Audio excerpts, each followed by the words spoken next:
மூகம் கரோதி வாசாலம் பங்கும் லங்கயதே கிரிம் யத்கிருபா தமகம் வந்தே பரமானந்த மாதவம். உத்தவகீதை. உத்தவகீதையில் இது 12வது அந்தர்யோகம் நினைக்கிறேன். நம்ம ஏற்கனவே பகவத்கீதை 19 அந்தர்யோகம் முடிச்சிருக்கோம். இப்போ உத்தவகீதையில் வரிசையாக பார்த்துக்கிட்டு வர்றோம். இந்த உத்தவகீதை பாகவதத்தில் அமைஞ்சிருக்கக்கூடிய ஒரு நூல். இது ஒரு அற்புதமான ஒரு நூல். இது பகவத்கீதைக்கு ஈக்குவலான நூல் தான் இது. ஆனால் பகவத்கீதை ரொம்ப பிரசித்தமாயிருச்சு. இந்த பாகவத புராணம்ங்கிறது எப்படின்னீங்கன்னா, பாகவதம் படித்தாலே புண்ணியம் இருக்குன்னு சொல்லுவாங்க. பாகவதம் படித்தாலே புண்ணியம் இருக்குது அப்படின்னு சொல்லுவாங்க. கேட்குதா? கூட்டிக்கிறியா குறைக்கிறியா? சரி. அதாவது பொதுவாக இந்த பல பாவங்கள்லாம் குறைக்கிறதுக்கு கூட்ட சொல்கிறார். கொஞ்சம் கூட்டு. சரியாக இருக்கா? கேட்குதா? கிளியராக? கொஞ்சம் கூட்டுப்பா. இல்லாட்டி இந்த ஸ்பீக்கரை கூட மாற்றி வச்சிடலாம். ஹலோ, கேட்குதா? இப்போ கிளியராக இருக்கா? பாகவத புராணமே நிறையா இந்த பாவங்கள்லாம் போக்குறதுக்காக படிக்கிறது. இந்த பரீட்சித் மகாராஜாவுக்கு அவர் மரண காலத்தில் பாகவத புராணத்தை படிக்கிறார். இதை படித்தாலே புண்ணியம்னு சொல்லுவாங்க. நிறைய அதில் ஒரு புண்ணிய பலன் உண்டு பாகவதத்தில். அதில் அமைஞ்சிருக்கிறது இந்த உத்தவகீதை. இதுலேயும் பகவத்கீதையில் இருக்க கருத்துக்கள், வேதத்தினுடைய சாரமெல்லாம் முழுசாக இருக்குது. இருந்தாலும் இதில் பண்புகள், குணங்கள் அதிகமாக இருக்குது, தத்துவங்கள் கம்மியாக இருக்குது. இடையில வரப்போது இதுக்குள்ளே ஹம்சகீதை இந்த மாதிரி நிறையா வரும் உள்ளேயே. இப்போ அவதூத கீதை பார்த்துக்கிட்டு இருக்கோம். இதுவும் ஒரு கீதை, அவதூத கீதை உத்தவகீதையில். யது மகாராஜாவுக்கு அவதூதர் சொல்லிக்கிட்டு வர்றார். இப்போ ஏற்கனவே கிருஷ்ண பரமாத்மா உத்தவருக்கு சொன்னார். அதில் அவதூதர் யது மகாராஜாவுக்கு சொன்னார்னு உள்ளே வந்துக்கிட்டு இருக்கு. ஆரம்பத்தில் இந்த கீதையில் என்ன சொன்னார்னு சொன்னால், தியாகங்கிற ஒரு பண்பை அழகாக சொன்னார். இப்போ தியாகம்னு என்னை விட்டு விடுதல்னு அர்த்தம். என்னத்தை விட்டு விடுவது? ஸ்தூலமாக எதையும் விட முடியாது. ஸ்தூலமாக வீடு, மனைவி, மக்கள், குழந்தைகள் எல்லாம் இருக்கணும் கட்டாயம். அதை எதையுமே விட முடியாது. அறிவுனால் அதில் இருக்க பற்றை விடுவது. இதுதான் வேதாந்தத்தினுடைய சாரம். எல்லாரும் சொல்கிறது அதுதான். கீதையிலையும் அதையும் சொல்லுது. கீதா கீதான்னா தாகி தாகின்னு ஒரு தியாகம் பண்ணுன்னு அர்த்தம். அதனால் இந்த பகவத்கீதை மாதிரி இதுவும் ஒரு புனிதமான நூல். அப்போ இந்த தியாகம் பண்ணுன்னு முதல்ல சொன்னார். பிறகு வேதாந்தத்தினுடைய கருத்துக்களை சாரமாக சொல்லிவிட்டு, இதெல்லாம் எப்படி உங்களுக்கு கற்றுக்கிட்டீங்கன்னு சொல்லும் பொழுது, ஒரு 24 குருமார்களிடமிருந்து கற்றுக்கொண்டேன்னு சொல்லி அவதூதரை பார்த்து சொல்கிறார். அவதூதர் என்ன சொல்கிறாரு? 24 குருமார்களிடம் கற்றுக்கொண்டேன்னு சொல்லி யது மகாராஜாட்ட சொல்கிறார். ஒவ்வொரு குருவாக பார்த்து வந்துட்டோம். முதல்ல பஞ்சபூதங்களை சொன்னார். பஞ்சபூதங்களை குருவாக சொன்னார். பூமியை சொன்னார். பூமியில் என்ன கற்றுக்கிட்டோம்? பொறுமையையும் சேவை மனப்பான்மையும் கற்றுக்கிட்டார். ரெண்டாவது வாயுவை சொன்னார். வாயு வெளியே சஞ்சரிக்கும் வாயு, உள்ளே சஞ்சரிக்கும் வாயு. உள்ளே சஞ்சரிக்கும் வாயு நம்ம உடம்பில் இருக்கக்கூடிய ஆரோக்கியத்தை பாதுகாக்கும், ஆரோக்கியமான உணவை கேட்கும். அதனால் உணவு கட்டுப்பாடு பார்த்தோம். இப்போ வரப்போது அடுத்து மீன்லேருந்து உணவு கட்டுப்பாடை கற்றுக்கொண்டு திருப்பி சொல்ல போகிறார். வெளியே சஞ்சரிக்கும் காற்றில் பற்றின்மை கற்றுக்கிட்டேன்னார். அதுக்கு பிறகு ஆகாச தத்துவம் வந்தது. அதில் ஆத்ம தத்துவத்தை சொன்னார். அது ஞானம். அங்கே பிறகு ஜல தத்துவம். ஜல தத்துவத்திலிருந்து ஞானிக்கும் ஜலத்துக்கும் உள்ள ஒற்றுமையை சொல்லி விளக்கினார். ஞானினா சன்னியாசின்னு அர்த்தம் இல்லை. இல்லறத்துலேயும் ஞானி இருக்கிறாங்க, சன்னியாசத்துலேயும் ஞானி இல்லாமையும் இருக்கிறாங்க. யாருக்கு ஞானம் இருக்கோ அவங்க ஞானி. பிறகு அக்னி தத்துவத்தில் என்ன பண்ணார்? அதுவும் ஞானியோட ஒப்பிட்டு அக்னிக்கும் ஞானிக்குள்ள குணங்கள் சொன்னார். பஞ்சபூதம் முடிஞ்சு. பிறகு சூரிய பகவான். சூரிய பகவானை குருவாக வச்சு என்ன சொன்னார்னா, எடுத்தல் கொடுத்தல். எப்பயுமே டேக் அண்ட் கிவ்னு சொல்லுவாங்க. ஒன் சைடு மட்டும் இருந்தால் ரொம்ப நாள் அந்த உறவு நீடிக்காது. அன்பை கொடுத்து அன்பை வாங்கணும், பொருளை கொடுத்து அன்பை வாங்கணும். குருவுக்கு சேவை பண்ணி அல்லது காணிக்க கொடுத்து அந்த உபதேசத்தை ஏதாவது கொடுத்து வாங்கணும்னு சொல்லுவாங்க. எடுத்தால் கொடுக்கணும்னு சொல்லுவாங்க. சூரியன் நீரை எடுக்குது, கொடுக்குது. அப்போ தான் எந்த ரிலேஷன்ஷிப்பும் நல்லாயிருக்கும் இல்லறத்தில் கூட அப்படின்னு சொல்லி சொன்னார். பிறகு சூரியனை வச்சு ஞானத்தையும் போதிச்சார். பிறகு சந்திர பகவான் 7வது குரு. சந்திரனை வச்சு என்ன சொன்னார்னு சொன்னால் கால தத்துவம் சொல்லப்பட்டது. சந்திரன் முடிஞ்ச உடனே புறா கதை வந்தது. இந்த புறா கதையில் தான் இல்லற வாழ்க்கை இல்லற தர்மத்தை பற்றி நிறையா பார்த்தோம் நம்ம. அதையும் விரிவாக சொன்னார். ஏன்னா இந்த பற்றுனால் சூசைட் பண்ணுறதால நிறையா ஏற்படுது. ஒருத்தர் இறந்தால் நான் இறந்து போகிறது, அதெல்லாம் கூடாது அப்படிங்கிற கருத்து இந்த புறா கதையில் நிறைய விவரமாக பார்த்தோம். அது 8வது குரு முடிஞ்சு. பிறகு 9வது குருவாக மலைப்பாம்பு 7வது அத்தியாயம் முடிய 8 குரு முடிஞ்சு. பிறகு 8வது அத்தியாயத்திலேருந்து 8வது அத்தியாயம் முழுசாக 9 குருமார்கள் இதில் வர்றாங்க. மலைப்பாம்பு டு பிங்களா வரை ஒரு 9 குருமார்கள் இந்த 8வது அத்தியாயத்தில் பார்த்துக்கிட்டு வர்றோம். இதில் மலைப்பாம்பு பார்த்தோம். மலைப்பாம்பு என்ன செய்யும்? சாப்பாட்டுக்காக ஓட முடியாது, வேகமாக போக முடியாது, இருக்கிற இடத்துல இருக்கும், வாடுறத சாப்பிடும். அதனால் என்ன பண்ணோம் சொன்னால் எல்லா மனிதர்களுக்கும் இன்பமும் துன்பமும் நிர்ணயிக்கப்பட்டது. அது வரத்தையும் செய்யும்.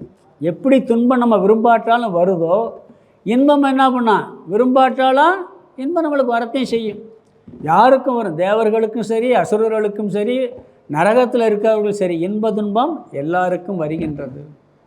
அப்போ அதுக்கு உன்னுடைய காலத்தையும் டயத்தையும் வீணாக்காமல் நல்ல பண்புகளை வளர்த்து கொள்வதற்கும் தத்துவத்தை புரிந்து கொள்வதற்கும் காலத்தை செலவழிக்க வேண்டும். பிறகு மலைப்பாம்பு என்ன செய்யும்? ஒரு நேரம் கொழுகுலுன்னு ஆடு கிடைக்கும், ஒரு நேரம் எலும்புந்தோளுமாக கிடைக்கும். கிடைக்கிறது அக்செப்ட் பண்ணிக்கிறோம். அது மாதிரி கிடைப்பதில் மகிழ்ச்சி அடைய வேண்டும். மலைப்பாம்புக்கு இன்னொரு குணம் இருக்குது. கிடைக்கலன்னு வச்சுக்க, அது வரையும் பொறுமையாக படுத்தே கிடக்கும், தேடியெல்லாம் ஓட முடியாது. அது மாதிரி நாம் முயற்சி பண்ணுறோம், கிடைக்கிற வரைக்கும் பொறுமையாக இருக்கணும். இந்த மலைப்பாம்பில் இந்த பிராரப்த கர்மத்தின் உண்மையை புரிந்து கொள்ள வேண்டும். அது இருந்த இடத்துல இருந்தாலும் அதுக்கும் உணவு கிடைக்கிதுல்ல. பிராரப்த கர்மா இருக்கிறது வரைக்கும் ஆயுள் எனக்கு 100 வருஷம் ஆயுள்னு சொன்னால் 100 வருஷம் நான் சாப்பாட்டுக்காக பிரார்த்தனை பண்ணணுமா? 100 வருஷம் ஆயுள்னு சொல்லியாச்சுன்னா அப்போ 100 வருஷம் வாழ்கிறதுக்கு கொடுத்தான் ஆகணும். இது பிராரப்த கர்மத்தினுடைய வலு. அதனால் பிராரப்த கர்மத்தினுடைய மகிமையை பற்றியெல்லாம் 9வது குரு மலைப்பாம்பில் பார்த்தோம். பிறகு 10வது குருவாக கடல் பார்த்தோம். இங்கேயும் ஞானியோட ஒப்பிட்டு தான் சொன்னார். ஒரு 7 குணங்கள் ஞானிக்கும் கடலுக்கும் உள்ள குணங்கள்லாம் பார்த்தோம். எளிமை, அமைதி, மகிழ்வு, ஆழம் காண முடியாதது, கம்பீரமாக இருப்பது, சுலபமாக தாண்ட முடியாது, கரையற்றது, கடலை கூட்டவும் முடியாது குறைக்கவும் முடியாது. இது ஞானியினுடைய குணம்னு சொல்லி இந்த கடலுக்கும் ஞானிக்கும் ஒப்பிட்டு சொன்னார். பிறகு போன கிளாஸில் பார்த்ததில் வெட்டில் பூச்சி, 11வது குரு வெட்டில் பூச்சி. இனிமேல் வரக்கூடிய ஸ்லோகங்களில் இந்த இந்திரிய கட்டுப்பாடை முக்கியமாக சொல்கிறார். என்னது? இந்திரியங்களை கட்டுப்படுத்துவது. ஏற்கனவே வாயிலையும் உணவு கட்டுப்பாடு சொல்லிட்டார். இங்கே விட்டில் பூச்சியிலேருந்து, விட்டில் பூச்சி கண், நம்ம கண்ணில் பார்க்குறதுல மயங்கிடுறோம். பிறகு என்ன சொல்ல போகிறார்? யானை ஸ்பர்ஷத்தில் மயங்கிறது, மான் சப்தத்தில் மயங்கும், மீன் நாக்குக்கு மயங்கும். இப்படி இதெல்லாம் பார்க்க போகிறோம். நம்ம விட்டில் பூச்சியில் என்ன பார்த்தோம்னு சொன்னால் அதில் பொதுவாக இந்த 5 ஞானேந்திரியங்கள் நம்மளுக்கு இருக்குது. எது? கண்ணு, காது, மூக்கு, ஸ்பர்ஷம், நாக்கு. கண், காது, மூக்கு, நாக்கு, ஸ்பர்ஷம் 5 இருக்குது. இந்த 5 இந்திரியங்கள் மூலமாக ஒரு அறிவை பெறுவோம். கண் மூலமாக இந்த ரூபத்தை பார்த்துக்கிடுவோம், இந்த வர்ணத்தை தெரிஞ்சுக்கிடுவோம், நாக்கில் சுவையை தெரிஞ்சுக்கிடுவோம், காதில் நான் என்ன பேசுகிறேங்கிறத கேட்போம், சப்தம். இப்படி 5 இந்திரியங்கள் இது என்னங்கிற அறிவையும் கொடுக்கும். இன்னொரு வேலை இருக்குது, இந்திரியங்கள் போகத்தை அனுபவிக்கவும் செய்யும். இந்த இந்திரியங்களுக்கு 2 வேலை இருக்குது. ஒன்று அறிவை பெறுவதற்கு பயன்படும், இனி ஒன்று போகத்தை அனுபவிக்கிறதுக்கும் பயன்படும். பிறகு ஒவ்வொரு இந்திரியத்துக்கும் ஒவ்வொருத்தருக்கு பலகீனம் இருக்கும். ஒருத்தருக்கு பாருங்கள், சாப்பாட்டில் எல்லாருக்கும் பலகீனம் இருக்கும். எதில் இருக்கும்? சாப்பாட்டில். சில பேருக்கு சினிமாவில், டிவியில், அப்போ கண்ணில் பலகீனாங்க. இப்படி ஒவ்வொன்றுக்கும் ஒரு பலகீனம் இருக்குது. சில பேருக்கு ஸ்பர்ஷம், ஏசியிலே இருக்கணும், வெயில் கொஞ்சம் கூட தாங்காது. ஏன்னா இப்படி எத்தனையோ விஷயங்கள் இருக்குது. இதில் ஒவ்வொன்றிலையும் ஒரு பலகீனம் இருக்குது. அந்த பலவீனத்தை மீட்பதும் அந்த இந்திரியங்கள் மூலமாக தான் மீட்க முடியும். அதை கட்டுப்படுத்தி அந்த பலவீனத்தை வெளியே வரவும் செய்ய முடியும். முறையாக பயன்படுத்தினா மீட்டலாம். இங்கே வெட்டில் பூச்சியில் என்ன பார்த்தோம் சொன்னால், 2 கண்ணில் 2 மயக்கம் இருக்கின்றார். வெட்டில் பூச்சி வெளிச்சத்தை பார்த்து தீபத்தை பார்த்து ஓடியாருது. அதனுடைய அந்த வெளிச்சம் பட்ட உடனே போய் நேராக ஓடியாது. பக்கத்துலேருந்து பார்த்துட்டு பேசாமல் இருக்கலாம்ல, என்ன பண்ணால் அதிலே விழுந்து தன்னை மாய்த்து கொள்ளுகிறது. அது மாதிரி இந்த கவர்ச்சி, அந்த ஒளியினுடைய கவர்ச்சியில் வெட்டில் பூச்சி மாய்வதைப் போல மனிதர்கள் உருவத்தில் மயங்கி தன்னை அழித்து கொள்கிறார்கள். 2 மயக்கம் இருக்கான், ஆண் பெண் உருவம், ஆணுக்கு பெண்ணும் பெண்ணுக்கு ஆணும். இந்த உருவத்தில் மயங்கி அழித்து கொள்கிறார்கள். பிறகு ஆடை ஆபரணங்கள் மற்ற பொருள்களிலும் மயங்கி தன்னை அழித்து கொள்கிறார்கள், வெட்டில் பூச்சியை போல. இதிலிருந்து கண் என்ற இந்திரியத்திற்கு அடிமையாகக்கூடாது. கட்டாயம் கண்ணு வேணும். கண்ணு இல்லாட்டி விவகாரம் பண்ண முடியாது. எதுவுமே ஒரு லிமிட் இருக்குது. டிவி பார்க்கலாம், காலையிலேருந்து சாயந்தரம் வரைக்கும் ரிட்டையர் ஆனவனு அதேலே உட்காரக்கூடாது. ரிட்டையர் ஆகிட்டு பண்ண மாட்டோம். ரிட்டையர் ஆகிட்டு என்ன வேறு பொழுது வழி இல்லை, ஒன்று சாப்பிடுவோம், இல்லாட்டி டிவியை பார்த்துட்டு சீரியல். காலையில் 6 மணிலேருந்து நைட்டு 10 மணி வரைக்கும் எத்தனை சீரியல் கேட்டால் வரிசையாக சொல்லிடுவார். பகவத்கீதையில் 18 அத்தியாயம் பேர் கேட்டால் தெரியாது, அது மனப்பாடமாக தெரியும். ஏன்னா கண்ணுக்கு அடிமை அதில். அப்படி ரொம்ப மூழ்கிட்டோம்னு சொன்னால் என்ன ஆகும்னு சொன்னால், அது வெட்டில் பூச்சியை போல நம்மை அழித்து விடும். 12வது குரு தேனி பார்த்தோம். தேனி எப்படி இருக்க வேண்டும், எப்படி இருக்கக்கூடாதுன்னு பார்த்தோம். தேனி எப்படி இருக்கணும்னு பார்க்கும் பொழுது, அது தேனை எடுக்கும்போது அந்த மலருக்கு எந்த பாதிப்பும் வராது. உண்பதை மலருக்கு நன்மையும் கூட, மகரந்த சேர்க்கை அதனால் ஏற்படுதும்பாங்க. அது மாதிரி ஒருத்தர்கிட்ட ஒன்றை பெறும் பொழுது அவங்களுக்கு எந்த துக்கத்தையும் கொடுக்காமல் பெறணும்பாங்க. அது உறவாக இருக்கட்டும், வெளியாக இருக்கட்டும், எங்கே இருந்தாலும். பிறகு தேனி மாதிரி சுறுசுறுப்பாக யாரும் இருக்க முடியாது. அது மாதிரி என்ன வேணாலும் பறந்து தேனை சேகரிச்சுக்கிட்டே இருக்கும். அது தூய்மையானதில் மட்டுமே தேனி அமரும். வீட்டையே அப்படி இல்லை, அது தூய்மையானதில் மட்டும்தான் அமரும். அப்படி நாம் இருக்க வேண்டும் பார்த்தோம். பிறகு அதில் நெகட்டிவ் என்னன்னு சொன்னால், அது சாப்பிட்டு பேசாமல் இருந்திருக்கலாம். என்ன பண்ணுது, தேனை அளவுக்கு அதிகமாக சேர்த்து வைக்குது. சேர்த்து வைக்கிறனால என்ன ஆகுது, சில நேரங்களில் அதுவும் அழிஞ்சு போது, சேர்த்து வைக்கிறது இழந்துருது. இதை பின்னாடி இன்னொரு குருவில் இப்போ பார்த்துக்கிட்டு இருக்கோம். 14வது குருவில் பார்க்கறது, தேனை எடுப்பவன்லேயும் அது இருக்குது. இந்த கருத்து அங்கே பார்ப்போம். பிறகு யானை ஸ்பர்ஷம், அது இந்திரிய சுகங்களுக்காக ஆண் யானை பெண் யானையின் மீதும் பெண் யானை ஆண் யானையின் மீதும் மயங்கி தன்னை அழிக்குது. இந்த பானையை பிடிக்கிறதுக்கு இதைத்தான் பண்ணுவாங்களாம். பெண் யானை அங்கே அதிகமாக இருந்து ஆண் யானையை நிப்பாட்டி பல்ல வெட்டி வச்சுருவான். பெண் யானையை பிடிக்கணும்னா ஆண் யானையை கட்டி வச்சு இதை பண்ணிடுவான். அப்படி விழுந்து மயங்கி கொள்ளுகிறது. அது கட்டுப்பாடாக இருக்கணும்னு சொல்லி பார்த்தோம். பிறகு 14வது குரு போன கிளாஸில் ஆரம்பித்தேன். தேனை எடுப்பவன். தேனை எடுப்பவன் எப்படின்னா, இது எதற்காக இந்த கருத்து சொல்லப்படுதுன்னா, அதாவது நாம் சேர்க்கின்ற பொருள்களை, செல்வத்தை எப்படி பயன்படுத்த வேண்டும் என்ற கருத்து இந்த தேனை எடுப்பவனிலிருந்து கற்றுக்கொண்டேன்கிறார். பணத்தை எப்படி பயன்படுத்தணும், எதற்காக பயன்படுத்தணும், இதுக்கு என்ன சம்பந்தம்னு பார்க்கலாம். தேன் கஷ்டப்பட்டு சேர்த்து வைக்குது. அது குடிச்சிட்டு கொஞ்சம் வச்சுருந்தா பரவாயில்ல, திருப்பி என்ன ஆகுது, அதுக்கு பயன்படலை. யாருக்கு பயன்படுது, தேனை எடுக்கிற ஈஸியாக எடுத்துகிட்டு போயிட்டே இருக்கான். இப்படி பணத்தை நாம் சேமித்து அதை முறையாக பயன்படுத்தவில்லை என்றால் யாருக்கோ போய் சேர்ந்து விடும். இது தேனை எடுப்பவனிடமிருந்து.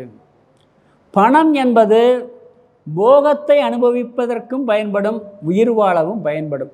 தர்மமான போகத்தை அனுபவிக்க பயன்படுத்தலாம், உயிர் வாழ பயன்படுத்தலாம், அளவுடன் போகத்தை அனுபவிக்க பயன்படுத்தலாம். நல்லா சாப்பிடலாம், ஸ்வீட் சாப்பிடலாம், எல்லாம் சாப்பிடலாம். எல்லாமே ஸ்வீட்லாம் சாத்திய குணங்கிறதுக்காக ஒரு 10 அல்வாவை போட்டால் என்ன ஆகும் வயிற்றுக்குள்ளே. ஏன்னா பழங்கள் சாப்பிடணும்னு சொல்லி ஒரு வாழைப்பழம் நல்லது தான் உடம்புக்கு அப்படின்னு டாக்டர் சொன்னார்னு 25 வாழைப்பழம் உள்ளே போச்சுன்னா வருமா? அதர்மம் அதெல்லாம். தர்மமாகவும் போகத்தை அனுபவிக்கலாம், உயிர் வாழவும் பணத்தை அனுபவிக்கலாம். பிறகு இந்த பணத்தை தானம் செய்வதற்கு பயன்படுத்த வேண்டும். நம்ம ரொம்ப சேர்த்து வைக்கிறோம்னு வச்சுக்கங்களேன், அதில் புண்ணிய காரியம் பண்ணணும். பிறகு இந்த பணம் என்ன பண்ணணும், நம்ம நாசத்தையும் கொடுத்துரும். அதனால் கவனமாக கையாளவில்லை என்றால் தேன் சேர்த்து வைத்ததை தேனை எடுப்பவன் எடுத்துக்கொள்வது போல வேறு யாரோ ஒருவன் எடுத்துக்கொண்டு சென்று விடுவான். இதில் இன்பம் போகமெல்லாம் பார்த்தோம். பிறகு தானத்தில் தான் நம்ம பார்த்து வரும் பொழுது, பணம் சம்பாதிச்சா அந்த பணத்தில் நாமளும் அனுபவிக்கலாம், நாமளும் பயன்படுத்தலாம், மற்றவங்களுக்கும் அதை முறையாக கொடுத்து பழகணும். கொடுக்கறதுல இருக்க இன்பம் நாம் அனுபவிக்கிறத விட கூடுதல். அதை பழகுனாத்தையும் தெரியும். அது அம்மா தாய் வீட்டில் ஒரு ருசியான சாப்பாடு வருது, நல்ல டேஸ்ட்டாக வருது, சின்ன குழந்தை இருக்குது, குழந்தைக்கு விருப்பம் இருக்கும், ஒன்று தான் இருக்குது, அம்மா சாப்பிடுமா, சாப்பிட்டா அதுக்கு துக்கமாகத்தே இருக்கும். என்ன பண்ணா, குழந்தைக்கு கொடுத்து குழந்தை சாப்பிடும் பொழுது கொஞ்சம் பிச்சு கூட சாப்பிட நினைக்காது, அதை பார்த்துக்கிட்டே சந்தோஷம் வரும். இது மாதிரி நம்மகிட்ட இருக்கிறத தானே வச்சுக்கிறாம மற்றவங்களுக்கும் பகிர்ந்து கொடுக்கும் பொழுது அதில் அதிக ஆனந்தம் வரும் அப்படிங்கிறார். கர்ணனை பார்த்தோம், மரண தருவாயில் என்ன பண்ணான், கொடுக்கலையேன்னு கவலைப்பட்டான், கொடுக்கறதுக்கு ஒன்றுமே இல்லையேன்னு கவலைப்பட்டான். அவர் என்ன பண்ணார், உன்னுடைய தர்மத்தை எல்லாம் தானமாக கொடு, அப்பா நிம்மதியாச்சுன்னு நானான். ஏன்டா இருக்கிறதானே கேட்டிருக்காரு, இல்லாததை கேட்கலையே அப்படின்னு சொல்லி அதையும் கொடுத்தான். அதில் என்ன பலன் கிடச்சி, அப்படி விஸ்வரூபத்திலே காமிச்சாரான் கர்ணனுக்கு. அப்படி இந்த கொடுத்து பழகிற பழக்கம் வேண்டும். ஈத்துவக்கும் இன்பம் அறியார்கள் தாமுடைமை வைத்திழக்கும் மண்கணவர். அதாவது சேர்த்து வைத்து யாருக்கும் கொடுக்காமல் பறிகொடுக்கும் கல் நெஞ்சர்களுக்கு கொடுப்பதால் கிடைக்கும் இன்பம் தெரியாதோங்கிறார். இதுக்காக இருக்கிறது எல்லாம் இல்லை, நாம் அதையும் அதற்கு பயன்படுத்த வேண்டும். இன்னொரு விஷயம் என்னென்னா, நாம் எந்த ஒரு பொருள் அதிகமாக சேர்த்து வைக்கிறோமோ அதை நாம் ரொம்ப உரிமை எடுத்துக்கிட்டோம்னு வச்சுக்கோங்க, அதிக உரிமை எடுத்து அந்த பொருள் அனுபவிக்க முடியாது. ஒரு சினிமாவில் கூட காமிப்பான், பணத்தை சேர்த்து பீரோவில் பூட்டி வச்சு டெய்லி திறந்து வச்சு சூடம் காமிச்சு பூட்டி வச்சுட்டு போயிடுவான். அது என்ன பிரயோஜனம் இருக்குது, அதை அனுபவிக்கிறதுக்கு மனசு வராது. நீங்கள் அந்த சினிமா தியேட்டர் இருக்குல்ல, தியேட்டரில் அந்த தியேட்டர் ஓனர்கிட்ட போய் கேட்டு பாருங்கள், ஏதாவது ஒரு படம் உருப்படியாக உட்காந்து முழுசாக பார்த்துருக்கியான்னு கேட்டு பாருங்கள். அந்த தியேட்டர் ஓனரு அவர் தியேட்டரில் வேறு தியேட்டரில் போய் பார்த்துருவார். அவர் தியேட்டரில் ஒரு நாள் கூட ஒரு படம் கூட பார்த்துருக்கவே மாட்டார், யாராக இருந்தாலும். ஏன்னா முடியாது, அங்கே பார்த்துக்கிட்டு இருக்கும்போது அவன் என்ன அங்கே அந்த நிர்வாகத்தை கவனிக்கிற புத்தி வருமே ஒழிய அதை பார்த்து ரசிக்கிற புத்தி வரையாது. இந்த ஓனர்ஷிப்னு எடுத்துட்டோம்னா என்ன ஆகும், அதில் பற்று ஓவராக இருந்தால் குழந்தைகள் மேலேயோ யார் மேலேயுமே பற்று ரொம்ப அட்டாச்சு வந்துருச்சுன்னு வச்சுக்கோங்க, அந்த சுகத்தை அனுபவிக்க முடியாதான். இருக்கணும், அது எவ்வளோ லிமிட்டுன்னு இருக்குது. இல்லாட்டி என்ன ஆகும், ஒருத்தர் மேலே ரொம்ப பாசமாக இருக்கேன், ரொம்ப என்கிட்ட பிரியமாக நானும் பேசுகிறாரு, அவர் இன்னொருத்தர்கிட்ட பிரியம் காமிச்சிட்டாருன்னு வச்சுக்கோங்க, அப்படியே துக்கமாயிரும். ஆயிருமா இல்லையா? குழந்தைகளே பாருங்கள், 2 குழந்தை இருக்குது, ஒரு குழந்தைகிட்ட ரொம்ப பிரியமாக பேசிக்கிட்டே இருக்கிறான், இன்னொரு குழந்தைகிட்ட அந்த குழந்தைகிட்ட பேசிட்டோம்னு வச்சுக்க, அதுக்கு அப்படியே துக்கமாயிரும், நம்மளை விட்டு அம்மா அங்கே பேசிடுவேன்ட்டு. இது என்னென்னா, பற்று ஓவர் ஆகும் பொழுது அதை அனுபவிக்க முடியாது. உரிமை ரொம்ப எடுத்துக்கிட்டோம்னு சொன்னால் நம்ம அதை அனுபவிக்கவே முடியாது. பொறாமை வேறு வரும், கட் பண்ணி விட்டுருவாங்க, என்னை விட அங்கே பாசமாக இருக்குன்னு சொல்லிட்டு. அதனால் என்ன சொல்கிறாருன்னு சொன்னால், எந்த விஷயத்துலையுமே பற்றையும் குறைத்து கொள்ள வேண்டும். வீடு என்னுடையது அப்படிங்கிற புத்தி ரொம்ப இருக்குன்னு வச்சுக்கோங்க, வீட்டில் ஒரு ஆணி அடித்தா கூட தண்டை வந்துடும். ஒருத்தரை பார்த்தேன், ஒரு குழந்தை வீட்டுக்கு வந்திருக்கு, அவர் வீட்டு மேலே அப்படியே சுத்தமாக கிளியராக பார்த்து பக்குவமாக வச்சுக்கிட்டே இருப்பார் எப்போ பார்த்தாலும். கெஸ்ட்டு வந்த குழந்தை ஏதோ ஒரு இது இருந்துச்சு, சாக் பீஸ் அது எடுத்து செவத்தில் கிறுக்கி விட்டுருச்சு. அவருக்கு வந்த துக்கம் இருக்கே, என்னமோ நெஞ்சை கிழிச்சது மாதிரி. ஏன்னா அப்படி ஒரு அட்டாச்மெண்ட்டு வீட்டில், ஓவர் அட்டாச்மெண்ட்டு. இதெல்லாம் என்ன ஆகும் சொன்னால், நம்ம இந்த சேர்த்து வைக்கிறது தப்பு இல்லை, அதை ரொம்ப அட்டாச்மெண்ட் வைத்தா என்ன பண்ணுவோம், அதில் சுகத்தை அனுபவிக்க முடியாது. ஒரு நிகழ்ச்சி ஒன்று நடந்தது, ஒரு பெரிய செல்வந்தர், எல்லா வசதியும் இருக்குது, எல்லாம் வெளிநாட்டில் இருந்தாங்க, அவர் தனியாக இருந்தார். அப்போ என்ன பண்ணான்னு சொன்னால், உறவுகள்லாம் கொஞ்சம் வச்சுருந்தார், உறவுகளை வச்சுட்டு கவனிக்கிறதுக்கு. அதில் சிலது கொடுக்கறதுக்கு ஒரு புத்தி இல்லை. அவங்களும் சாப்பிட்டு வெறும் சாப்பிட்லாம்ல, எவ்வளவோ இருக்குது, கொடுத்தாலும் குறையாது, அவ்வளோ செல்வம் இருக்குது, அவங்க எடுத்துகிட்டு போகிறாங்கன்னு சொல்லி எல்லாரையும் கட் பண்ணி விட்டார். அப்புறம் சாப்பாட்டுக்கே வழி இல்லை, நடந்த உண்மையை சொல்கிறேன். அப்புறம் ஒரு வேலைக்காரால் போட்டார், அந்த வேலைக்காரால் மிச்சம் இருந்தால் கொஞ்சம் எடுத்துகிட்டு போனால் என்ன குறைஞ்சி போச்சு, இதை தாங்க முடியல அவரால். அப்புறம் மாற்றி மாற்றி பார்த்துற ஒருத்தர் வேலைக்கு வர மாட்டேன்ட்டாங்க. அப்புறம் என்ன பண்ணார், ஹோட்டலில் போய் சாப்பிட்டார். ஹோட்டலில் சாப்பிட்டு உடம்பையும் கெடுத்து அவரும் அழிஞ்சு ஒன்றுமே இல்லாமல் எல்லா சொத்தையும் விட்டுட்டு போயிட்டார்.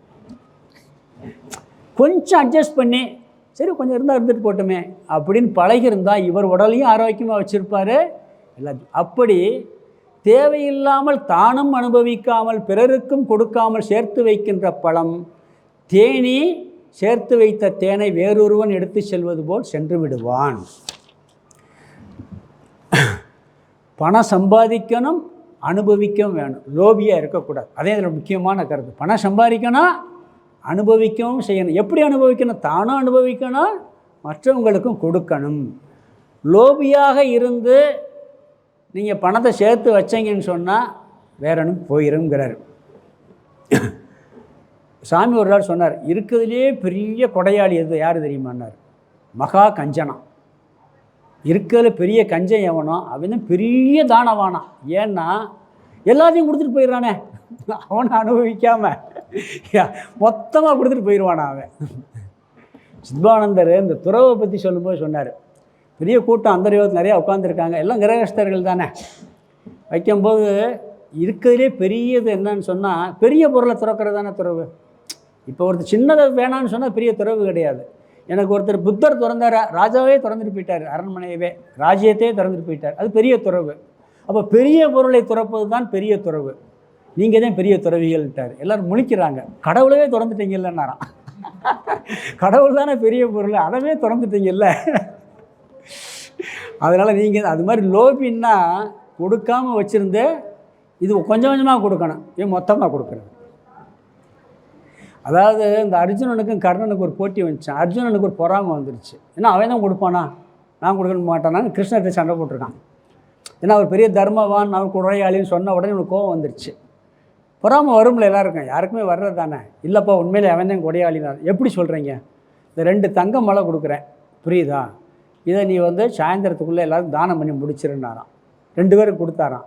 இவன் வெட்டி வெட்டி கொடுத்துக்கிட்டே இருந்தானா. அவன் ஒருத்தனை கூட்டு கொண்டு போன்னு கொடுத்துட்டு போயிட்டான். அவன் கர்ணன் 1 நிமிஷத்தில் கொடுத்துட்டு போயிட்டானா.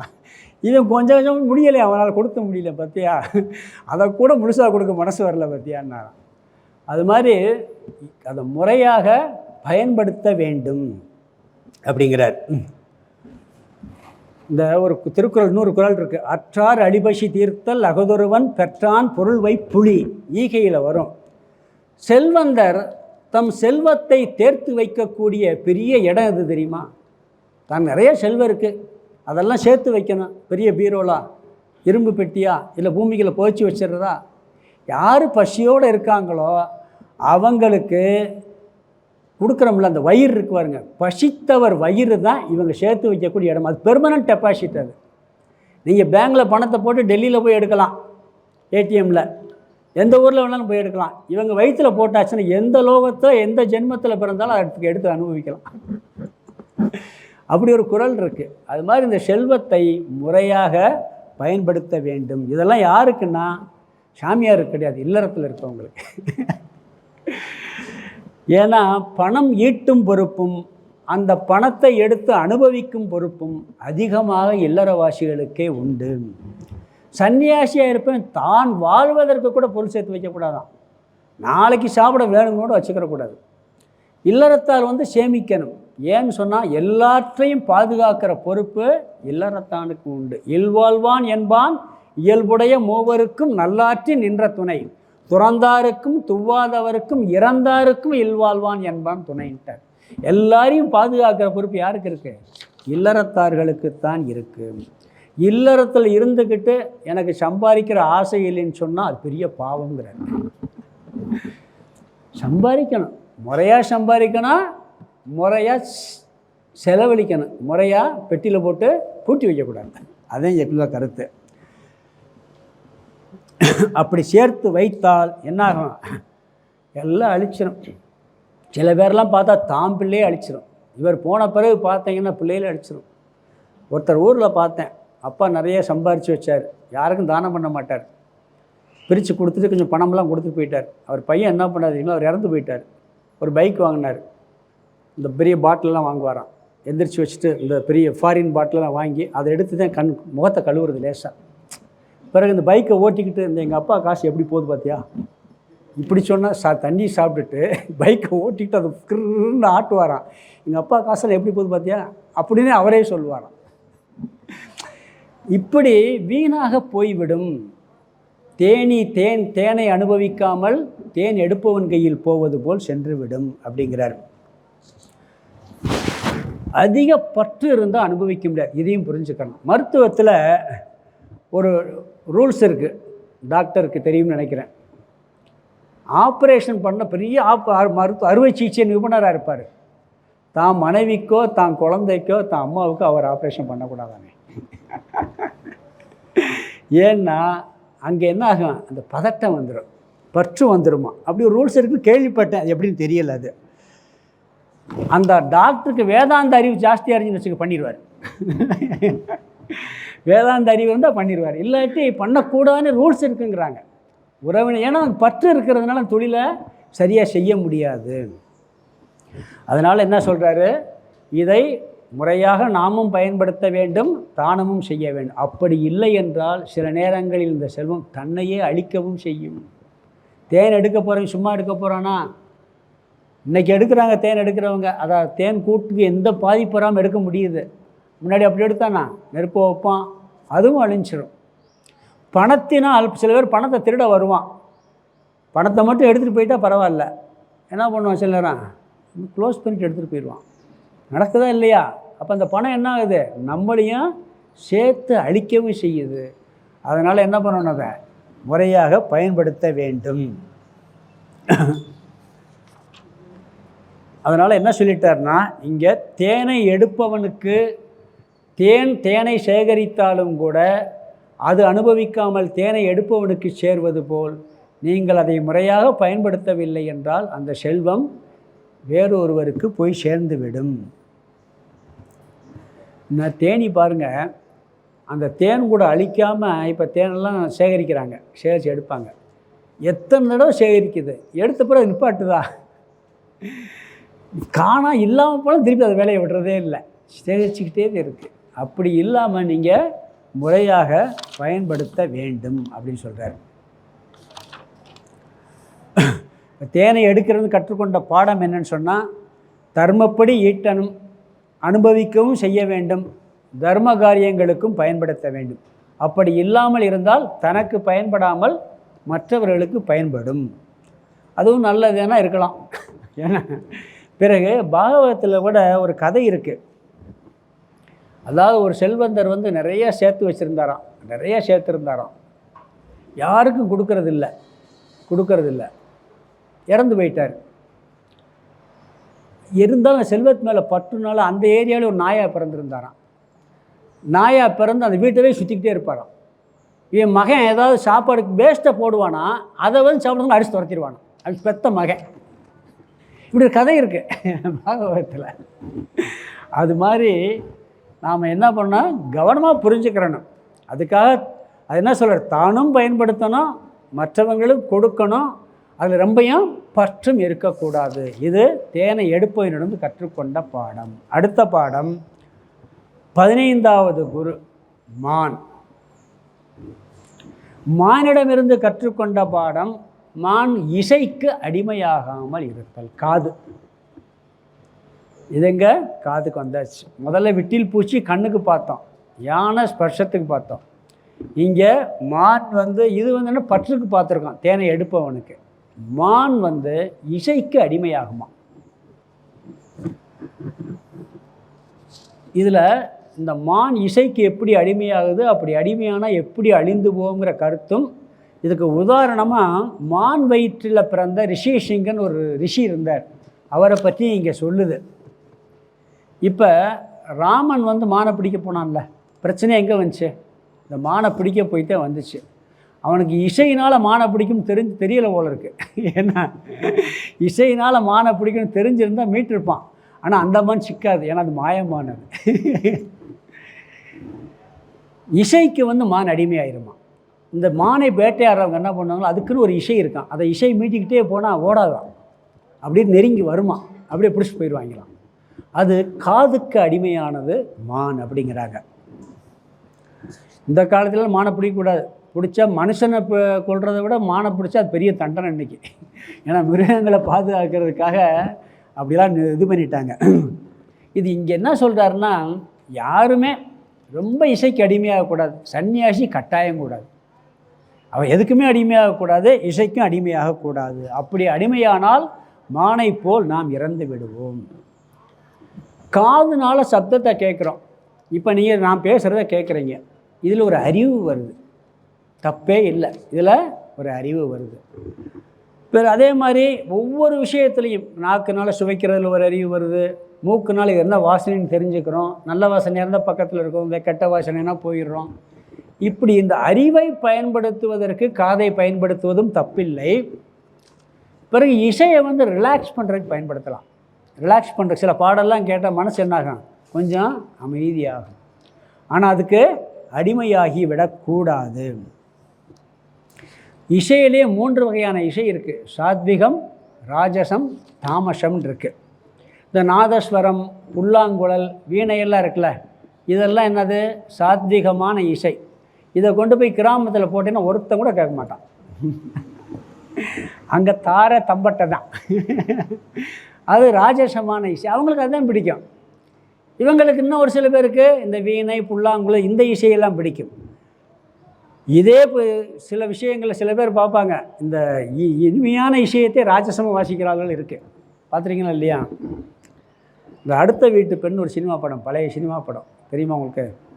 அதில் இந்த இசையில் மயக்கிறதுக்கு என்ன பண்ணுவான், ஒரு பெண்ணை காதலிக்கிறதுக்கு அவளுக்கு அவள் இசைக்கு அடிமை. அப்போ இவனுக்கு இசையே வராது, கற்றுக்கிறன்னு சொல்லி கற்றுக் கொடுப்பாங்க.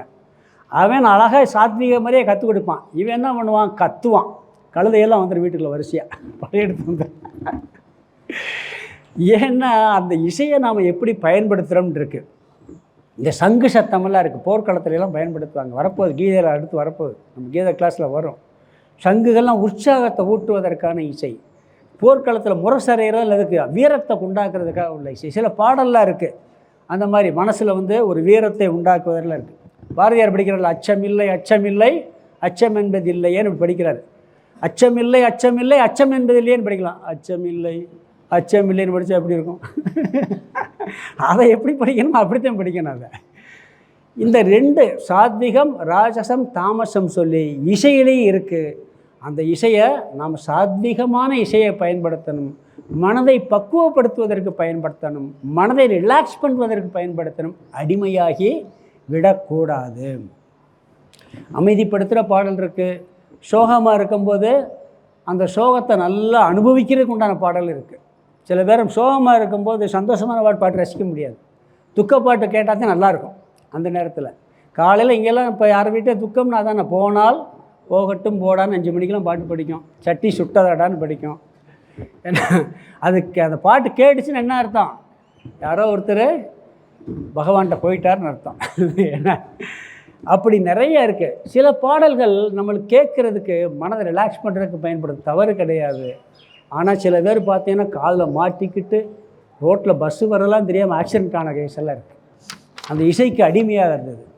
ஒரு கோணத்தில் இசை பாசிட்டிவ், இனியொரு கோணத்தில் நெகட்டிவாகவும் பயன்படும்.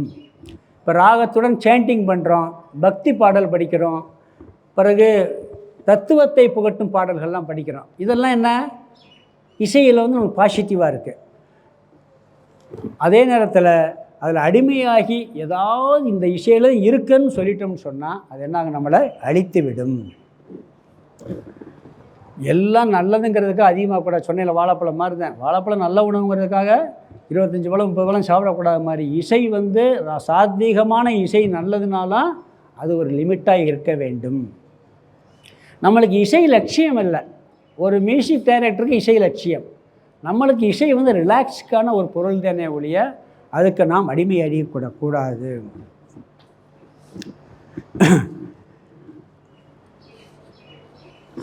பிறகு பாகவதத்தில் சில கருத்து சொல்லியிருக்கான். சன்னியாசி பாடவே கூடாதுன்னு கூட சொல்லியிருக்கான், ரொம்ப இசையெல்லாம் ரசிக்கக்கூடாதுன்னு சொல்லி.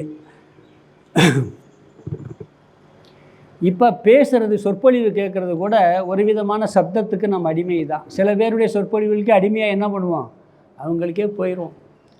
அப்படி அடிமையாகிறனால தான் பேசி பேசியே இந்த நாட்டை பிடிச்சிட்டாங்க. அந்த பேச்சு கவர்ச்சியில் என்ன பண்ணிட்டான், நம்மளும் அடிமையாகிட்டான். இந்த பேச்சு கவர்ச்சி இருக்குது பார்த்தீங்களா, அதில் எல்லாம் அடிமையாகிடுறான். அடிமையாகித்தான் இன்றைக்கி நாடே என்ன போச்சு, பிடிச்சவராக போச்சு. அதனால் எப்பயுமே இந்த பேச்சு கேட்குறது இருக்குது. ரொம்ப பெரிய இசை எது தெரியுமா, அடிமையாகிற இசை? எல்லா மனிதருக்கும் உண்டான சன்னியாசி கூட ஒரு இசை இருக்குது, எல்லாத்தையும் அடிமைப்படுது. எந்த இசை கரெக்டாக சொல்லுங்கள்? புகழ். யார் புகழ்ந்தாலும் அதை ரசிக்கிறது மாதிரி வேறு எதையும் ரசிக்க முடியாது. அவன் ஒன்றுக்குமே லாய்க்கு இல்லாமல் இருப்பான். அவனை 2 வார்த்தை புகழ்ந்துருங்க, அப்படியே உச்சிக்கு போயிடும் மனசு, சந்தோஷத்தை தாங்க முடியாது. இதிலிருந்து மீள்றது ரொம்ப கஷ்டம். நீங்கள் உலக விஷயங்களும் தப்பிச்சிடலாம். நிறைய சன்னியாசிகள் இந்திரியங்களை கட்டுப்படுத்தினவங்க எல்லாத்துலேயும் தப்பிச்சிட்டு வந்துடுறாங்க. எங்கே அடிமையாகிறாங்க? புகழுக்கு அடிமையாகிடுறாங்க. இந்த சித்துனால் சில விஷயங்கள் ஏன் வருகிறது, சித்து பண்ணோன்னே புகழ் வந்துடுது. அதனால் ராமகிருஷ்ணர் சொல்வார், சித்தி மலத்துக்கு சமானம் பார். சித்தி வந்தவொடனே என்ன, திடீர்னு இப்படி ஒரு இங்கேருந்து வச்சுருக்கேன், கிளாஸ் கேட்டால் வரல, இங்கேருந்து வச்சுக்கிட்டு நான் அப்படியே கையில் ஒரு ஆப்பிள்லாம் வரவழைக்கிறேன், பொருள்கள்லாம் வரவழைக்கிறேன். இங்கே கூட்டம் எவ்வளோ இருக்கும்? 10,000 பேர் வந்துடுவாங்க. பேர் புகழ் அப்படியே அடிமையாயிடும். அதில் சித்தி வந்தால் கவனமாக இருக்குன்னு சொல்லுவாங்க. வரும், லைட்டாக ஆரம்பிக்கும் தபஸ் பண்ணும் பொழுது, கண்டுக்கிறான் விட்டால் போயிடும். கண்டுக்கிட்டிங்கன்னா அதோடு நின்று வைக்க, அதுக்கப்புறம் முன்னேற மாட்டேங்க. ஏன்னா புகழை கொடுத்து அடிமை. புகழ் ஒரு இசை தான், வார்த்தை சப்தம் தானே. அதில் ரொம்ப கவனமாக இருக்க வேண்டும். இல்லை என்றால் புகழுக்கு அடிமையாகி அழிந்து விடுவோம். இந்த காலத்து ராஜாக்கள் என்ன பண்ணாங்க, புலவர்களுக்கு புகழை சொல்லியே பணம் கொடுப்பாங்க. ஏன்னா அதில் ஒரு சந்தோஷம் இருந்துச்சா இல்லையா? பாடினோன்னு ஒரு மாலையை கலத்தி கொடுப்பாரு, அதை கலத்தி கொடுப்பாரு. சில நேரங்களில் சில விஷயங்கள்லாம் நம்ம டென்ஷன் ஆக்கும், அப்படியே ரத்தத்தை என்ன பண்ணோம் அதிகமாக ஓட வைக்கும். இந்த கிராமங்களில் பார்த்தீங்களா, சாமி ஆடுவாங்க, சாமியே வராது, போட்டு அடித்து டம்மு டம்முன்னு அடித்து கொலை போட்டு கத்துன உடனே என்ன ஆகும், டென்ஷன் ஆகி சாமி வந்துடும். எங்கிட்ட சாமி வர்றது? சாமி வந்த பிறகு என்ன வேணும் நம்மளுக்கு? அது ஒரு மருள்னு சொல்லுவாங்க, அதை பற்றி தெரியல சரியா, அது மருள் வர்றதுன்னு சொல்லுவாங்க. வரலைன்னா விடவே மாட்டாங்க, சாமி ஆடு சாமி ஆடுன்னு சொல்லி. இந்த ஆடை வெட்டும் போது ஆடை தலையை குளிக்கிருச்சுன்னா சாமி அனுமதி கொடுத்துட்டான்னு அர்த்தமா. தலையை குழுக்கலைன்னா அதில் தண்ணியை ஊற்றிக்கிட்டே இருந்தால் அப்புறம் தலையாட்டாமல் எப்படி இருக்கும்? அதை ஆட்டத்தையும் செய்யும், ஒரே உட போட்டுறது. சாமி அனுமதி கொடுத்துட்டாராம் வெட்டுறதுக்கு. அது மாதிரி சாமி வரலைன்னா என்ன பண்ணிடுவாங்க, சில பேர் காதில் சும்மாவது ஆடுறா அப்படின்பாங்க. ஏன்னா இல்லாட்டி ஒத்துக்கிற மாட்டாங்க, இது விரதம் ஒழுங்காக இல்லை அப்படின்ட்டுருவாங்க. அப்போ இந்த கொலை போடுறது இதெல்லாம் கூட என்ன ஆகுதுன்னா, அந்த மருள் ஒரு உணர்ச்சியை தூண்டி விட்டு வந்துடுது. இப்படியெல்லாம் என்ன பண்ணுது, இசையினர் எல்லாம் இசையினால் இப்படிப்பட்ட விஷயங்கள்லாம் இருக்குது, கவனமாக இருக்க வேண்டும். இங்கே என்னன்னா, ரிஷியசிங்கர்னு ஒருத்தர் உதாரணம் சொல்கிறார். ரிஷியசிங்கர் அவர் முனிவர், மான் வயிற்றில் பிறந்ததாக சொல்கிறாங்க. அது ராமாயணத்தில் வரக்கூடிய ஒரு கதை. அது அவர் காட்டில் நல்லா தவம் பண்ணிக்கிட்டு இருந்தாராம். நாட்டில் மழையே இல்லை, காட்டில் நல்ல மழை பெய்யுது. நாட்டில் மழை இல்லை, காட்டில் மழை பெய்யுது. அப்போ எல்லாம் மந்திரி சபையெல்லாம் கூட்டி கேட்கும்போது, அங்கே ஒருத்தர் தவம் பண்ணிக்கிட்டு இருக்காரு, அவர் தபத்தினால அங்கே நல்ல மழை பெய்யுது. அவரை கூப்பிட்டு நம்ம வீட்டில் அரண்மனையில் உட்கார வச்சிட்டோம்னா என்னாகும், நம்ம நாடு பூரா மழை வெளின்னு பிளான் பண்ணுறாங்க. பிளான் பண்ணவுடனே போய் பொருள் இதெல்லாம் கொடுத்து எல்லாம் மரியாதையோட பல்லக்கு பரிவாரம்லாம் போய் பார்க்குது. பார்த்தா அவர் என்ன கொடுத்தாலும் வரமாட்டேன்ட்டார். பிறகு ஒருத்தர், அவர் இசைக்கு அடிமையானவர், அவரை இசையை வச்சு அவர் வீட்டுக்கு கொண்டு வந்துடல. ஏன்னா அவர் அந்த பறவைகளுடைய சப்தம், அந்த ஒளி, அதை கேட்டு ரசிச்சுக்கிட்டே மூழ்கி போயிடுவார்னாங்களாம். பிறகு இங்கே நாட்டிய மங்கைகள்லாம் கூப்பிட்டு போய் அருமையான இன்னிசை கச்சேரிகள் அப்படியே ஆடல் பாடலோடு பண்ண உடனே அந்த இசையில் மயங்கிட்டார். அவர் மயங்கி அப்படியே கூப்பிட்டு வந்துட்டாங்களாம். கூப்பிட்டு வந்த உடனே நாட்டில் மழை பெய்ய ஆரம்பிச்சிருச்சு. மகாபாரதம் இன்னொரு கதை தெரியுமா, விராட நாட்டு தெரியுமில்ல, விராட தேசத்தில் பயங்கரமாக மழை பெய்யும். இவங்க அஞ்ஞாதவாசம் இருப்பாங்க, யார், பாண்டவர்கள். அஞ்ஞாதவாசம் இருக்கும்போது அவங்க எங்கே இருக்கான்னு கண்டுபிடிக்க முடியாது. அப்போ தான் ஒருத்தர் சொல்வார், தர்மர்கள் பாண்டவர்கள் தர்மவான்கள், அவங்க எங்கே இருக்காங்களோ அங்கே நல்லா மழை பெய்யும். இப்போ நம்ம தேசங்கள் எது நல்லா மழை பெய்யுதுன்னு கேட்டிருக்காங்க, விராட நாடு. அப்போ அங்கே தான் இருப்பாங்க போன்றான். அப்போ தான் படையெடுத்து போகிறாங்க. படையெடுத்து போனால் அர்ஜுனன் சும்மா இருக்க மாட்டான். ஏன்னா அவனுக்கு படையெடுத்து அவன் வீரன் இல்லையா, அதனால் எப்படியும் படையோடு போனால் வந்துடுவான். அப்போ அவனை பார்த்துடலாம், பார்த்துட்டா அந்த விரதம் முடிஞ்சு போகுன்னு சொல்லி போவாங்க. அங்கேயும் அதே மாதிரி தான். அது மாதிரி ரிஷியேஸ்வரங்கர் இருக்கிற இடத்துல மழை பெய்யுதுன்னு சொல்லி ஏமாற்றி என்ன பண்ண கூப்பிட்டு வர்றாங்க. இங்கே பார்த்தா ஒரு இசை ஆடல் பாடல் இசையில் அந்த இசையை கேட்டுக்கிட்டே மூழ்கி தவத்தை விட்டுறாரு.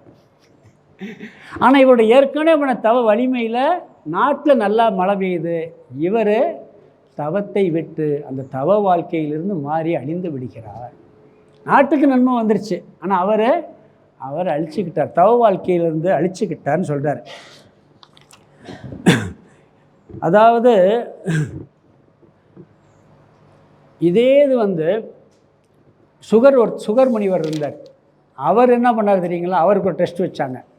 கையில் ஒரு எண்ணெய் கிண்ணத்தை கொடுத்து, இதுக்கு ஆப்போசிட் கரெக்டாக எண்ணெய் கிண்ணத்தை கொடுத்து, இந்த எண்ணெயில் இந்த கிண்ணத்துலேருந்து எண்ணெய் ஒரு சொட்டு சிந்தக்கூடாது, இந்த அரண்மனை சுற்றி வரணும். அங்கே என்னன்னா பயங்கர இன்னிசை கச்சேரிகள், பரதநாட்டியம், பலவிதமான வேடிக்கைகள் கேளிக்கைகள் நடந்துக்கிட்டு இருக்கு. அப்போ கவனம் என்னாகும், அங்கே போகும். இவர் ஒன்று கூட ஒரு காதில் விழுகலை, அழகாக கொண்டு வந்து கொடுத்துட்டார். அப்போ அந்த சுகர் எப்படி, அதுக்கு கம்ப்ளீட் ஆப்போசிட். அது மாதிரி இசைக்கு அடிமையாகாமல் இருக்க வேண்டும். அடிமையானால் என்னாகும், நம்மளுடைய லட்சியம் கீழே போய்விடும். தெய்வீகமான இசை இருக்குது, கோயிலில் போகிறோம், நல்ல அருமையான இசை, ஓங்கார சப்தம் இதெல்லாம் இருக்குது, காதுக்கு நல்லது. கோயிலில் ஏன் இப்படி பண்ணுறோம்னு சொன்னால் பார்த்தீங்கன்னா அதில் எல்லா இந்திரியங்களுக்கும் வேலை இருக்கும். அங்கே ஒரு மந்திர சப்தம், இப்போ சாத்வீகமான சாம வேதம்லாம் இசையோடு கூடிய ஒரு வேத மந்திரம் கேட்குறதுக்கு ரொம்ப அருமையாக இருக்கும் அந்த மந்திரமெல்லாம். பிறகு பத்தி வாசனையிலையும் அது பார்த்திங்கன்னா நல்ல வாசனை, செண்டு வாசனை எப்படி இருக்கும், பத்தி வாசனை, சந்தனம், பத்தி அருமையான வாசனைகள்.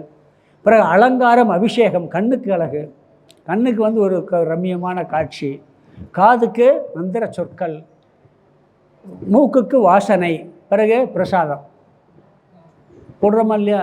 அதுவும் இந்த விஷ்ணு கோயிலில் போகிற புளியோதரை மாதிரி வேறு எங்கேயும் இருக்காது. சில பேர் ஒரு வீட்டில் இனிப்பே சாப்பிடக்கூடாது, வீட்டுக்காரர் சாப்பிடக்கூடாது. இவர் என்ன பிளான் பண்ணிட்டாருன்னா, யாராவது திருப்பதி வீடு லட்டை கொண்டாந்து கொடுக்க சொல்லிடுவார். கேட்டால் பிரசாதம் சொல்லி ஃபுல்லாக உள்ளே போட்டுருவாராம் அந்த இனிப்பு சாப்பிட்றதுக்கு. அப்படி ஒரு அடிமை, பிரசாதத்திற்கு அதுலேயும் அடிமையாகிடக்கூடாது. அதனால் என்ன சொல்கிறாங்கன்னு சொன்னால், இங்கே சப்தம் எல்லா இந்திரியங்களும் முறையாக தெய்வீகமாக பயன்படுத்தலாம், அதற்கு நாம் அடிமையாகிவிடக்கூடாது. மானிடமிருந்து கற்றுக்கொண்ட பாடம் என்ன, இப்போ கடைசியில் பார்த்தீங்கன்னா, இசைக்கு அடிமையாகி நம்மை நாம் அழித்து விடக்கூடாது. ஏன்னா மான் இசைக்கு அடிமையாகி வலையில் விழுந்துவிடும். சாத்வீகமான இசை தேவைதான், அதுவும் அளவுடன் இருக்க வேண்டும். சோகத்திலிருந்து நீங்க மனதை அமைதிப்படுத்த பகவானிடம் மனதை செலுத்த பயன்படுத்தலாம். எல்லாம் பாருங்க, எல்லா ஆழ்வார்கள் நாயன்மார்கள் எப்படி பாடியிருக்காங்க அழகாக. அந்த எல்லா இசையும் என்ன பண்ணிட்டாங்க, பகவான் பக்கம் அர்ப்பணம் பண்ணிட்டாங்க. இங்கே என்ன சொல்லியிருக்கு, ரிஷியேஷங்கருடைய உதாரணத்தை சொல்லி இவர் சொல்கிறார். இந்த மக்கள் இசையில் எவ்வளோ அடிமையாங்கிறதுக்கு ஒரே உதாரணம், அந்த பாப் மியூசிக் கேள்விப்பட்டிருக்கீங்களா? அவர் பேர் மைக்கேல் சாஸ்டனா. வேர்ல்டே அடிமையாகி போச்சு. என்னம்மா இந்த வலிப்பு வந்த மாதிரி ஆடுறாரு, என்னானே தெரியலை. உலகமே அடிமையாகி போச்சு. அவர் பின்னாடி அத்தனை பேரும் கிறுக்கு பிடிச்சி இப்போ நிற்குதா பாருங்கள். பரதநாட்டியம் என்றைக்கு நிற்கிது, பரதநாட்டியம் கர்நாடிக் மியூசிக் என்றைக்கு நிற்கிது. மற்ற மியூசிக்கெல்லாம் பாருங்கள் அவர் காலத்தில் இருக்கும் பிறகு போயிடும். அது மாதிரி பாப் மியூசிக் பார்த்திங்கன்னா இவ்வளவு அடிமை. இன்றைக்கும் பார்த்திங்கன்னா இசைக்கு அவ்வளோ பேர் மோகத்தில் இருக்காங்க. இப்போ ஒன்றும் இல்லை, இந்த ஸ்பீக்கர் இருக்குது பார்த்தீங்களா, இது ஒருத்தர் ஸ்பீக்கர் வாங்கி கொடுக்குறேன்னு, இந்த ஸ்பீக்கர் கொஞ்சம் ப்ராப்ளம் இருக்குன்னு வாங்கி தந்தேன். என்ன ஸ்பீக்கர் வாங்கலான்னு பார்க்கும்போது இதை ஒரு 28,000 ஏதாவது வந்தது. இது ஒருத்தர் வாங்கி கொடுக்குன்னு சொல்லும்போது என்னென்னு பார்த்தேன். அதில் அவர்கிட்ட கேட்டேன், எதுக்கு இதை போய் இவ்வளோ வாங்கிக்கிட்டு இருந்தேன். இல்லை சார் சவுண்டு நல்லாயிருக்கும், இல்லை பாட்டெல்லாம் கேட்டால் சூப்பர், நம்ம ஸ்பீச் தானே கொடுக்குறோம், பாட்டாக கேட்க போகிறோம் அப்படின்னு சொன்னேன். அவர் லிஸ்ட்டு போட்டு உள்ள கம்ப்யூட்டரில் பார்க்குறாரு. 1.25 லட்சம் ஸ்பீக்கரு, 1.5 லட்சம் ஸ்பீக்கர் இருந்துச்சு. பிறகு ஒரு இதில் 2 லட்சம் நெருக்கி வந்த மாதிரி இருந்துச்சு. 2 லட்சமா அப்படின்னே, நல்லா பாருங்கள் சாமினார். 19,99,999 ரூபா ஒரு ஸ்பீக்கர். 20 லட்சம் ரூபாய்க்கு ஒரு ஸ்பீக்கர் வச்சுருக்கான். ஏன்னா அந்த மியூசிக் அப்படி இருக்குமா. அப்போ அதை அடிமையாகி வாங்குறான்ல. ஒருத்தன் 20 லட்சம் ரூபாய்க்கு ஸ்பீக்கர் வாங்கினா அப்போ எப்படி பாருங்கள். அப்போ அதில் ஏதோ ஒரு டெக்னிக், அது கேட்குறதுக்கு ஒரு ரம்மியம். இப்படி இந்த இசையில் மோகம் நம்மை அழித்துவிடும் மானை போல். ஆகவே நாம் இசைக்கு அடிமையாக கூடாது. புகழும் சப்தம்தான், இகழும் சப்தம்தான், ரெண்டும் நம்ம காதில் விழுது. புகழுக்கு வரும் பொழுது மயங்காமல் இருக்க வேண்டும், இகழ் வரும் பொழுது இடிந்து போகாமல் இருக்க வேண்டும். ரெண்டு சப்தம்தான். கவனம், சப்தத்தில் கவனமாக இருந்தோம் சொன்னால் நம்ம என்ன பண்ணலாம், நம்மளுடைய வாழ்க்கையை அருமையாக கொண்டு போகலாம். இசை என்பது ஒரு புனிதமானது. ராவணன் இசையினாலேயே யார், சிவபெருமானை வாங்கிக்கிட்டான். ராவணனுடைய இசைக்கு சிவபெருமானே அடிமை. அவனுடைய வீணை இசையில் சிவபெருமானே அடிமையாகிட்டார். வேண்டும் வரங்களெல்லாம் கொடுத்தார், அதை தப்பாக பயன்படுத்திட்டாங்க. அது மாதிரி கடவுளிடம் பக்தி வருவதற்கு, நம்ம அந்த அப்படியே பக்தி உணர்வு வெளிப்படுவதற்கு கண்ணீரில் அழுது படிப்பாங்க பாடல்கள்லாம் பார்த்தீங்கன்னா, அதற்கு நாம் இசையை பயன்படுத்தலாம். மனதை ரிலாக்ஸ் பண்ணுறதுக்கு பயன்படுத்தலாம். எப்போ பார்த்தாலும் அந்த பாட்டை போட்டு கேட்டுக்கிட்டு டம்முன்னு போட்டுக்கிட்டு நான் காலையிலேருந்து நைட்டு வரையும் கேட்டுக்கிட்டு அதில் நாம் அடிமையாகி விடக்கூடாது. எவ்வளவோ தத்துவ விஷயங்கள் இருக்குது. திருக்குறளை சாதாரணமாக சொன்னால் எவனும் கேட்க மாட்டான். இசையோடு சொல்லி படித்து பாருங்கள், அதே கருத்தை இசையோடு படித்து பாருங்கள். உண்மையிலே பார்த்தீங்கன்னா நம்ம நாட்டில் இந்த பழைய சினிமா படங்களில் கண்ணதாசன் வேதத்தில் இருக்க கருத்துக்களெல்லாம் அருமையாக தத்துவமாக பாடல் வரியில் கொடுத்து அதுக்கு அழகாக மியூசிக் போட்டு எல்லாருக்கும் சேர்த்துட்டாங்க. அந்த சினிமா பாட்டை அப்போ ஏதோ ரசித்து கேட்டோம். இப்போ இதை படிக்கும்போது நிறைய நான் கொட்டேஷன் கொடுக்குறேன் சினிமாவில் இருந்து. காரணம் என்னென்னா, அதை இசையோடு கொடுத்ததுனால நம்ம உள்ளே போய் பதிஞ்சிருச்சு. இன்றைக்கி இந்த வேதாந்தம் படிக்கும்போது ஞாபகத்துக்கு வருது அது.